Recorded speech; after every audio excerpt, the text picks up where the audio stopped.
அழைத்து கரங்களை பிடித்து காலமெல்லாம் காத்து கொண்டீர், என்ன காலமெல்லாம் காத்து கொண்டீர். உம்மை நம்பி உந்தன் பாதம் உறுதியாய் பற்றி கொண்டோ, ஒருபோதும் கைவிட மாட்டீர்.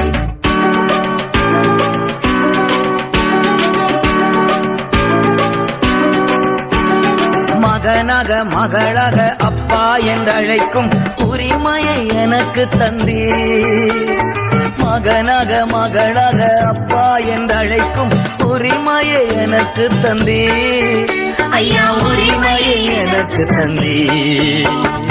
உம்மை நம்பி உந்தன் பாதம் உறுதியாய் பற்றி கொண்டோ, ஒருபோதும் கைவிட மாட்டீர்.